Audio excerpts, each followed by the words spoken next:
eran unos carnavales que hay que distinguirlos según la época, porque claro, fueron de distinta manera y las manifestaciones eran diferentes.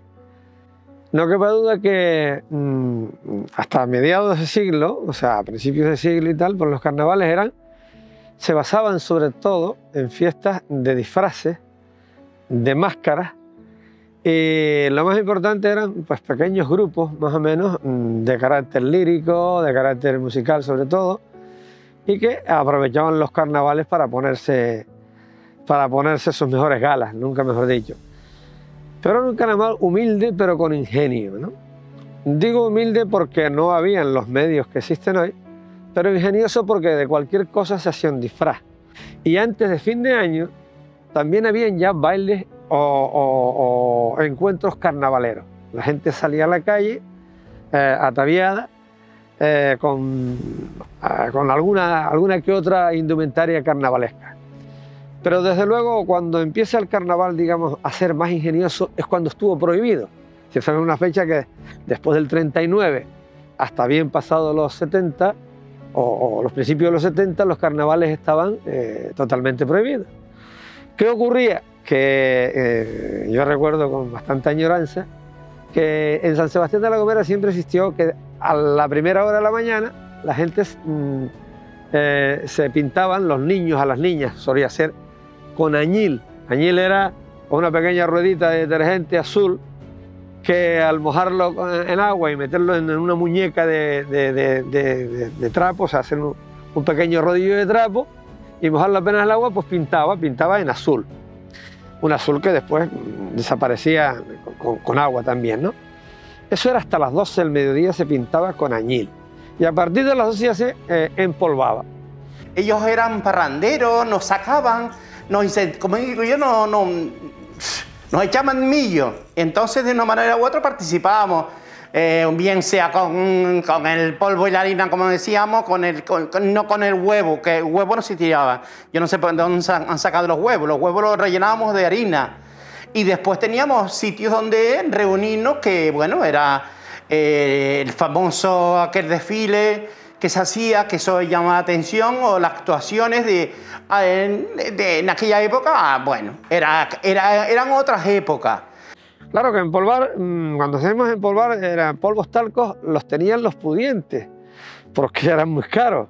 Y entonces había un señor, me recuerdo, don Domingo Feble, que tenía una tienda frente a donde está ahora el Consejo Insular de Agua, que vendía un producto que era blanco, que era polvo blanco, pero era blanco España de Alveo.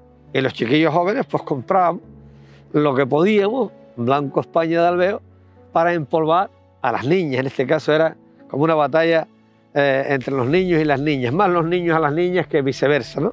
Y eso era en la hora de la tarde, de las 12 en adelante.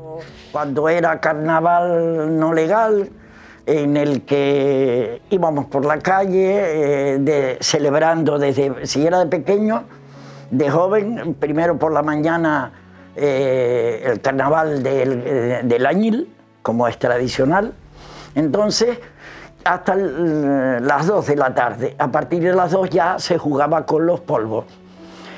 Hablar de polvos entonces, en aquella época la escasez era bastante abundante y sustituíamos por huevos rellenos con serpentinas cortadas o, por ejemplo, la harina que le quitábamos a nuestras madres de las cacharras donde las tenían escondido para echar harina.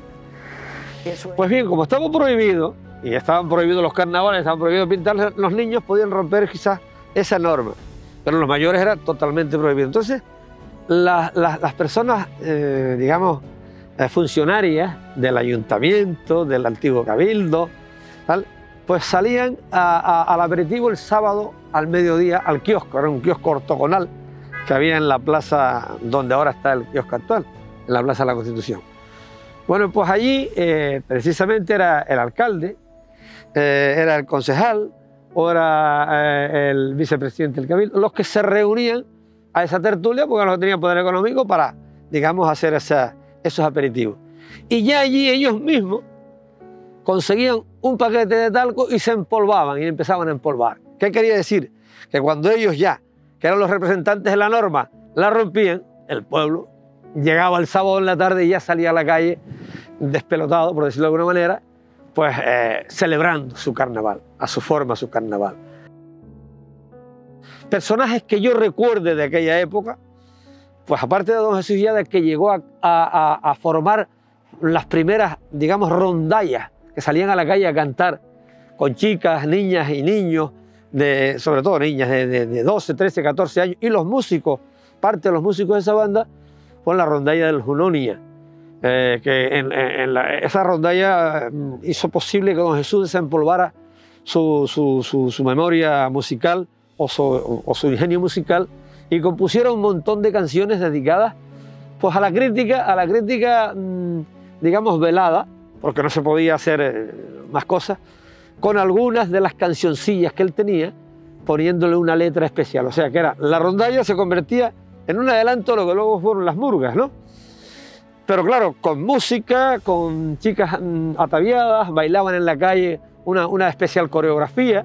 La verdad que era muy precioso. También le imitaron más tarde, fueron los Leones también, que era el otro club, digamos, de fútbol de aquella época, y que capitaneaba mi tío Joséito Herrera, también ahí compuso la canción del Silbo Gomero.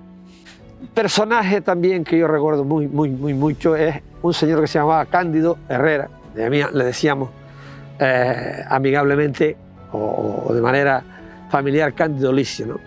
Este hombre hacía algo espectacular, se vestía con un morral, pero en ese morral lo llevaba lleno de higos pasados, de almendras, de pasas, y cogía una caña, y en la caña le ataba una cuerda, y en esa cuerda al final una víscera, que nosotros decíamos una fola, una víscera de animal ya disecada e inflada, y el hombre cada vez que se acercaban los niños al lado de él empezaba a tirarle con esa caña y esa fola, y los niños se acercaban porque les tiraba higos pasados, les tiraba chuflas, les tiraba pasas, y los niños se acercaban, y entonces él hacía la imitación de voy a pescar al chinchorro, o sea, le echaba la red, era aquello, y él iba a pescar. Aquello para nosotros era algo espectacular, pero el hombre era panadero, un hombre serio que durante el resto del año prácticamente casi no saludaba a los niños, y sin embargo en aquel momento se convertía en el atractivo de los niños. Y sin duda un personaje espectacular en esa época, le venía de casta, le venía al galgo, porque su padre también lo fue, que yo no lo conocí, pero sí a Chano Choco, Sebastián Darias. Chano Choco fue un hombre tan ejemplar que su esbeltez, su altura, su talle y su idiosincrasia hacía que encarnara papeles insospechados y que los representara otro hombre que era muy serio a lo largo del año, y cuando llegaba a carnavales se transformaba totalmente. De un día para otro, papá, ¿qué te vas a disfrazar? Yo no sé, yo no voy a salir. Y por la tarde, a las 5 de la tarde, estaba en la calle disfrazado con un número que la gente se quedaba. Hoy hacen un coso, salen desde ahí arriba hasta allá abajo. Antes el coso lo hacía él. Salía de la plaza o de por detrás de la plaza, la calle de atrás que le decimos. Se incorporaba, él caminaba y todo el pueblo iba caminando detrás de él. Todo el que acudía a la fiesta iba detrás de él. Se paraba, hacía su parodia, seguía, venía hasta la calle arriba. Varias veces los estaban esperando aquí de arriba, ya un poco más antiguos a mi edad. Les tiraban tomates, con las mismas no lo dejaban pasar ni para arriba y volvíamos hacia abajo. Y números y como él, recordar también a muchas personas como Ramón Jerez, Francisco Jerez, que son hermanos, Arias Grota, Paco Vaca, y mucha gente más que son más jóvenes y de esa edad que eran unos artistas, claro. Y entonces él, emulando a Galvao, crea una compañía, digamos, de sublevados o de marineros, y se ponen a desfilar por el pueblo. Claro, hay que ver la figura de Chano Choco, esbelta, con un chaquetón, con un abrigo de la Marina, una gorra que le prestaron también de la Marina, y con unos prismáticos que eran precisamente 2 botellas de cerveza, de esas antiguas amarillas, amarradas. Entonces esas botellas de cerveza le servían como anteojos, eran los prismáticos que él usaba. Bueno, y detrás toda la tropa, esa tropa que seguía detrás. Recuerdo que iban por la altura de la barriada de San Sebastián, más o menos, a la altura de la barriada de San Sebastián, y en ese momento un camión que venía hacia el muelle, era un camión de Vallehermoso, lo conducía un señor que le decían un tal Pijama, hacia el muelle, tenía prisa y claro, era la única carretera para llegar hasta abajo. Y ellos, en filas de 3, iban hacia arriba, de Las Palmitas para arriba, los que hoy es la barriada de San Sebastián, en esa zona, ¿no? Y el camión empeñado les hizo un amago como que los iba a embestir. ¿Para qué fue aquello? Eso sublevó a la tropa, cogieron al pobre hombre, lo bajaron del camión, le dieron su reprimenda física y eso hizo que automáticamente el hombre denunció, vino la tal y lo meten preso, porque el alcalde, claro, cumpliendo la orden del juez, los tuvo que meter presos. Allí no cabían.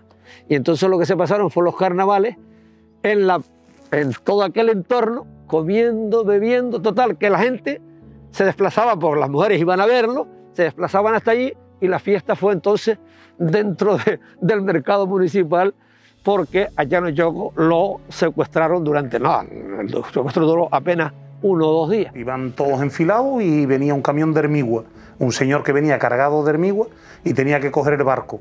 Y le dijeron, mi capitán, que viene el camión, el chico de Hermigua, que tiene que... Los legionarios nunca romperán la fila, y se quedaron todos firmes. Entonces el hombre se vio un poquito agobiado con el camión, aceleró un poquito así y sin llegar a tocar a ninguno, pero apurando, se cayó uno de los legionarios delanteros como que lo había tocado con el camión y aquello fue, los metieron todos a cárcel y todo, porque eso fueron a por el pobre chofer a matarlo, que porque había tocado un legionario y tal. Ellos mismos vivían un papel que era increíble, como si fuera real. Lo representa él y el pobre bueno, los dos han fallecido ya, pero lo recuerdo con cariño, Paco. Precisamente nosotros lo conocíamos aquí por Paco Vaca. Los dos juntos hicieron la representación de un combate de boxeo, no sé dónde consiguieron el ring, en la Plaza de la Constitución. ¿Qué ocurre? Que el árbitro era Ramón Jerez, Ramón Brota le decíamos también, y Antonio Quinturrio. Bueno, aquello fue un espectáculo tan digno que aquello colapsó, porque hubo que repetirlo, colapsó aquellos carnavales. Él era la banda de música, él era el del coso del carnaval, él era la orquesta al llegar a la plaza, él era, porque lo vivía tanto que en todo momento estaba él haciendo el carnaval, digamos, y llegaban a la plaza y seguían con esa, no es que llegara el coso a la plaza y se terminara como es hasta ahora. Llegaba abajo el coso y ellos seguían haciendo la misma parodia, haciendo para que la gente, espectáculos ensayados que ellos hacían, no ensayados, porque tampoco eran ensayados, eran de un día para otro que se imaginaban, que pensaban. La verdad que él, en ese sentido, cualquier trapo que se ponía era un artista, Y luego vemos a Llano representando a la figura religiosa, el patriarca, por decir así, del entierro de la sardina, esbelto. El libro, el misal con el que leía los cánticos, al revés, porque él era analfabeto. O sea, era un libro en latín, pero lo leía al revés. El latín de muelle que él usaba, los latinajos, ¿no?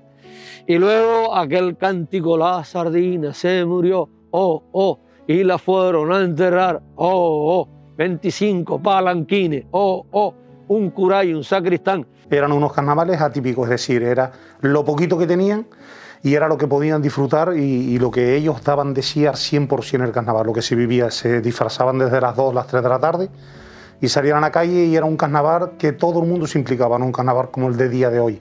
Y esa era la rabia que en los últimos años lo vivía y eso sí me lo contaba a mí. El entierro de la sardina, por ejemplo, que yo sí fui partícipe de él un par de años, que me vestía yo de viuda, por ejemplo, él estaba vestido de obispo desde las 5 de la tarde y siempre protestaba la hora tan tarde que salía. Porque de siempre el carnaval se ha vivido de día, como un coso de día.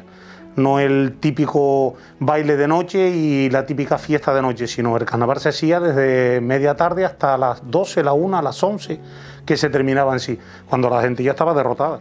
Con Llano el Choco era el ayudante para todo. Yo era quien salía en el escenario con él cada vez que hacía espectáculos de magia en carnavales. Yo era la que participaba con él cuando salía en, no cosos ni cabalgata, porque era una cosa indistintamente que se hacía, ¿sabes? Y era como la que estaba siempre con él y siempre arrastraba por mí para que yo la ayudara o yo estuviera con él o saliera con él. Para nosotros, para nuestra generación, los carnavales fueron un embrión de desafío de la inteligencia, de desafío de la imaginación y después de darle rienda suelta sobre todo al buen humor. Había un clima de buen humor, claro. Después empiezan ya en los 70, los grupos, digamos, ya pasan de carnavales prohibidos a fiestas de invierno. Esas fiestas de invierno ya son toleradas las murgas, las pequeñas comparsas, las rondallas, y ya se comienza un carnaval, digamos, más elegante, pero si tú quieres menos ingenioso. Era más encorsetado en determinados esquemas. Ya intentaron hacer un poco imitando los primeros fiestas de invierno que se hacía en Tenerife, en Santa Cruz concretamente, y eso hizo de que tuviéramos la idea de crear una murga, porque nos parecía que había que criticar sanamente las necesidades del pueblo. Y se creó la primera murga aquí en San Sebastián, en el 69 o algo así, donde criticamos las cosas que veíamos mal. Se llamó La Criticona. Nos obligan a cortar 2 canciones porque cuando se llevó el libreto a la delegación de gobierno hizo que si teníamos que sacarlo, teníamos que cortar. Y cortamos 2 canciones, aunque se cantaron, pero se cortaron esas 2 canciones obligatoriamente por la censura de la época. Luego, más adelante, avanzada ya la murga, avanzada los carnavales, se creó una inquietud, y entonces en el Club Náutico me pidieron que si yo creaba una murga infantil. Y entonces hicimos la murga infantil, que llegamos a tener en el 3.º, 4.º año de salida como unos 100 y pico niños, que ayudaban los padres también, y se llamó La Antorchita en honor al pebetero que hay allá abajo en la cueva, que es la antorcha. La primera murga de mujeres en Canarias, habían habido otras murgas, ¿sabes?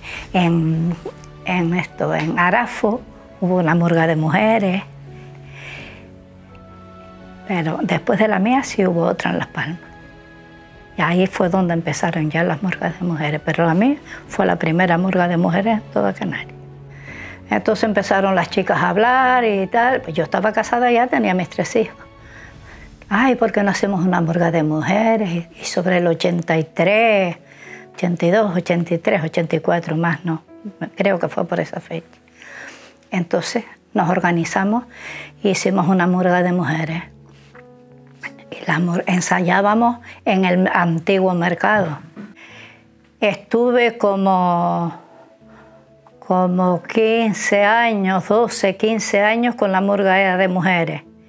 Y después se encapricharon las chicas que salían conmigo en hacer una comparsa. Apalanqué la murga ese año y hice una comparsa a ver cómo iba, porque no había comparsas aquí. Fue una comparsa muy bonita, era enorme, de un montón de gente. Y ya después de ese año, al año siguiente, hago la comparsa y también hago una murga, pero ya con las divertidas, que eran mujeres ya mayores, ya gente casada, eran jóvenes pero casadas. Y ahí ya seguí hasta que terminé. Ya me dediqué a hacer disfraces para la gente y hacernos los disfraces nuestros. Bueno, los disfraces nuestros no los hacía yo, en realidad los hacía mi hermana Fabiola, pero porque yo estaba liada con los disfraces de la calle, ¿sabes? Bueno, yo empecé con murgas, con candidatas a reina, y empecé también sacando números como la carta de correo, la saqué, me llevé un premio, saqué la carta, saqué un buzón, salí yo de cartero, como era mi profesión, y después ya me dediqué a hacer cosas, un carrito que había para vender las frutas, las chucherías en la plaza, también saqué un carrito que tenía una tía mía, un carrito, también lo saqué un año. Y ahí empecé a hacer cosas hasta que me dio ya por hacer los barcos. Entonces, el primer año saqué el ferry 20 el primero que salió. También me llevó otro premio. Y ya empecé a a sacar todos los barcos. Llevo ya haciendo barcos del 69. Yo en casa tengo todo el salón lleno de todos los cuadros de los barcos que tengo. Aquello era para hacer carnaval. Empezamos, no había tampoco esa gran cosa al principio, pero ya después empezó, ya el ayuntamiento empezó a traer a Geni para que ella hiciera Al principio empezamos con Andrés. Andrés es el que hacía las galas y eso. José Leandro también tenía una buena comparsa, ¿sabes? En la misma época de la murga tenía José Leandro una buena comparsa, muy bonita. Y ya después lo hizo, bueno.